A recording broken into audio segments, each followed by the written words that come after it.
Hello বন্ধুরা, আজকে তোমাদের সাথে শেয়ার করে নেব চিংড়ি মাছ দিয়ে ঝিঙের একটা সুন্দর রেসিপি।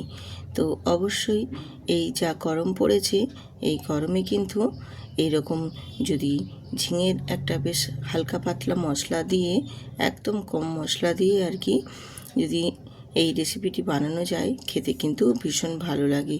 আর যা গরম পড়েছে বন্ধুরা, এই গরমে কিন্তু ঝিঙে একটা এমনই সবজি যে ভীষণ একটা ঠান্ডা প্রকৃতির একটা সবজি।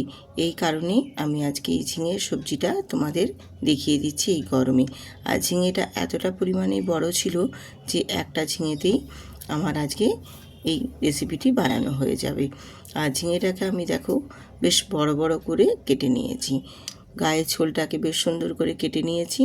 কেটে নিয়ে একটু লম্বা লম্বা করে ঝিঙেগুলোকে কেটে নিয়েছি, আর কেটে ধুয়ে পরিষ্কার করে নিয়েছি। আর চিংড়ি মাছগুলোকেও পরিষ্কার করে বাজার থেকেই কেটে এনেছিল, তো একটু ধুয়ে পরিষ্কার করে নিয়েছি।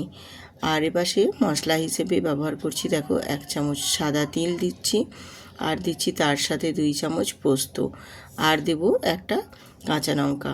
আর কিন্তু এখানে মশলা হিসেবে কিছুই ব্যবহার করব না, জাস্ট এই সাদা তিল আর পোস্ত দিয়েই আজকে বানাবো এই ঝিঙে চিংড়ি মাছের রেসিপিটি। খেতে কিন্তু গরম ভাতের সাথে অনবদ্য লাগে, ভীষণ ভালো লাগে। একবার হলেও বন্ধুরা বাড়িতে ট্রাই করে দেখবেন। মশলাটা রেডি করে নিয়ে তারপর চলে এলাম গ্যাসেতে। গ্যাসটা অন করে এখানে দিয়ে দিয়েছি অল্প পরিমাণে একেবারেই দেখো সাদা তেল। যেহেতু এখন গরম, খুবই অল্প তেল মশলা দিয়েই কিন্তু আমি রান্নাগুলো করার চেষ্টা করছি।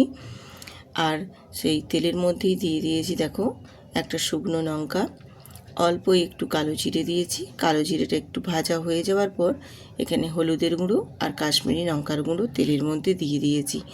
দিয়ে একটু তেলটাকে কষিয়ে নেব আর কি, হলুদের গুঁড়ো আর লঙ্কার গুঁড়োটা দিয়ে, তাহলে কালারটা ভীষণ সুন্দর আসবে। আমি রূপা, ব্লগ সুইট রূপা চ্যানেলে আপনাদের সবাইকে স্বাগত জানিয়ে আজকে রেসিপি শুরু করেছি। যদি ভালো লেগে থাকে অবশ্যই কিন্তু বন্ধুদের সাথে শেয়ার করতে ভুলবেন না, আর নতুন নতুন বন্ধুরা সাবস্ক্রাইব করতেও ভুলবেন না। আজকের এই রেসিপি যদি আপনাদের ভালো লেগে থাকে অবশ্যই কিন্তু সাবস্ক্রাইব করে বেল আইকনটি প্রেস করে রাখবেন। আর দেখো ওই তেলের মধ্যেই আমি চিংড়ি মাছগুলো দিয়ে দিলাম। দিয়ে চিংড়ি মাছগুলো ভাজা করব না, জাস্ট একটু এপাশ ওপাশ নেড়ে নিয়ে তারপর আমি ওর মধ্যে দিয়ে দেবো ঝিঙেগুলো। আর ঝিঙে আর চিংড়ি মাছটা দুটোই একটু বেশ নাড়াচাড়া করে তেলের মধ্যে একটু কষিয়ে নিয়ে তারপর দিয়ে দেবো স্বাদ মতো নুন।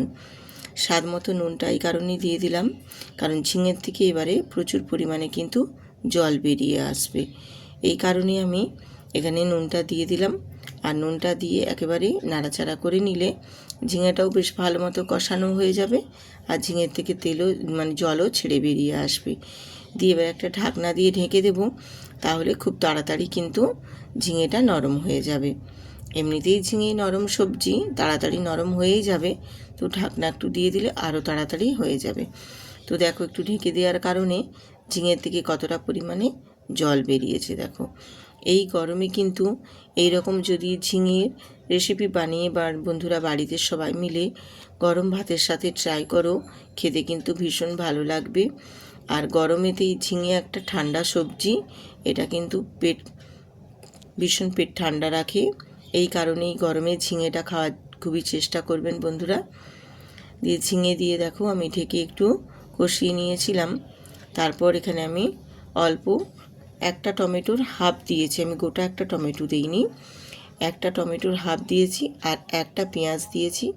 দিয়ে একটু ভালো করে দেখো একটু কষিয়ে নিচ্ছি নাড়াচাড়া করে, পেঁয়াজটা যাতে বেশ ভালো মতো একটু ভাজা ভাজা হয়ে যায় আর টমেটোটাও একটু নরম হয়ে যাবে। আর এখানে একটা কাঁচা লঙ্কা দিয়ে দিলাম, একটু বড় সাইজের ছিল বলে তাই 2 খণ্ড করে দিয়েছি। দিয়ে বেশ ভালো মতো দেখো ঝিঙে আর চিংড়ি মাছটা বেশ ভালো করে কষানো হয়ে গেছে। এবারে এখানে আমি মশলাটা অ্যাড করে দিচ্ছি। আমি ওই যে পোস্ত আর সাদা তিল যে বেটেছি সেটা এখানে দিয়ে দিলাম। আর সাদা তিলটাও কিন্তু শরীরকে ঠান্ডা রাখতে ভীষণ ভালো একটা উপকারী একটা মশলা, সেই জন্যই আমি কিন্তু এখানে তিলটা বেশি ব্যবহার করছি।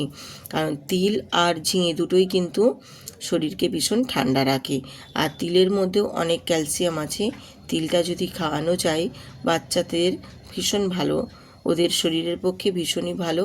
এই কারণে আমি এই সবজির সাথে তিলটা ব্যবহার করছি, কারণ এইভাবে চিংড়ি মাছ দিয়ে ঝিঙেটা রান্না করলে বাচ্চারাও কিন্তু খেয়ে নেবে, ভীষণ ভালো, ভীষণ পছন্দ করবে। আর চিংড়ি মাছ তো বাচ্চারা পছন্দ করেই, সবজি যারা না খেতে চায় এই রকমভাবে চিংড়ি মাছ দিয়ে বানিয়ে দেবেন, খেতে ভীষণ ভালোবাসবে এবং খেয়েও নেবে, বায়না করবে না খাওয়ার জন্য, ভীষণ ভালো লাগে। দিয়ে দেখো মশলাটা দিয়ে আমি বেশ ভালো মতো একটু কষিয়ে নিয়েছি।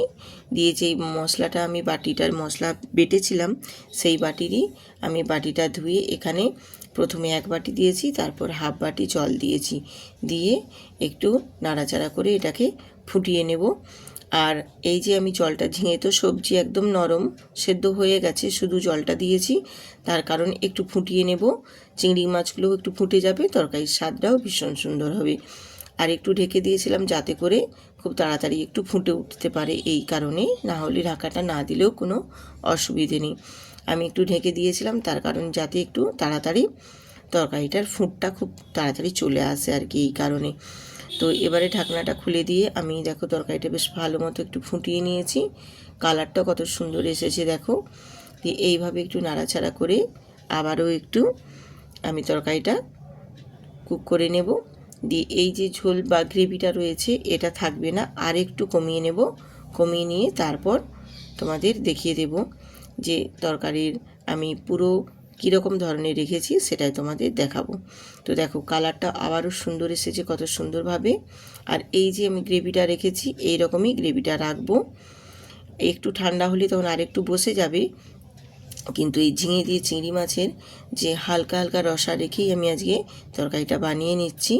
গ্যাসটা অফ করে দিয়েছি দেখো, দিয়ে এবারে আমি এটাকে নামিয়ে নেব বা কিছুক্ষণ একটু রেখে দেব, তারপর তোমাদের দেখিয়ে দিচ্ছি। দেখো দেখতে কত লোভনীয় হয়েছে দেখো, আর দেখতে এত সুন্দর লাগছে, গরম গরম ভাতের সাথে কিন্তু জাস্ট জমে যাবে, আর কিছুই লাগবে না বন্ধুরা, ভীষণ ভালো লাগে। একবার হলেও বাড়িতে ট্রাই করে দেখবেন, অপূর্ব স্বাদে, এই গরমে এত সুন্দর লাগবে খেতে যে এই এক পদ দিয়েই কিন্তু পুরো ভাতই খেয়ে নিতে পারবে, আর কোনো কিছু প্রয়োজন পড়বে না, এত সুন্দর লাগে আর এত ভালো লাগে। এই রেসিপিটি একবার হলেও বন্ধুরা বাড়িতে বানিয়ে দেখবেন, তারপর আমাকে কমেন্ট করে জানাবেন আমার কমেন্ট বক্সে এসে, ভীষণ ভালো লাগে। শরীরও যেমন ঠান্ডা রাখে, কম মশলা দিয়ে কম তেল দিয়ে ভীষণ একটা ভালো রেসিপি আপনাদের মাঝে শেয়ার করলাম। যদি ভালো লেগে থাকে অবশ্যই কিন্তু বন্ধুদের সাথে শেয়ার করতে ভুলবেন না, আর নতুন নতুন বন্ধুরাও সাবস্ক্রাইব করে বেল আইকনটি প্রেস করে রাখতেও ভুলবেন না, তাহলে নিত্য নতুন রেসিপি দেওয়া মাত্রই সবার আগে পৌঁছে যাবে আপনাদের কাছে। আজ এখানেই শেষ করছি, আবার দেখা হবে পরের আরেকটা নেক্সট ভিডিওতে। ততক্ষণ আপনারা সবাই সুস্থ থাকুন, ভালো থাকুন, আজ এখানেই রাখছি।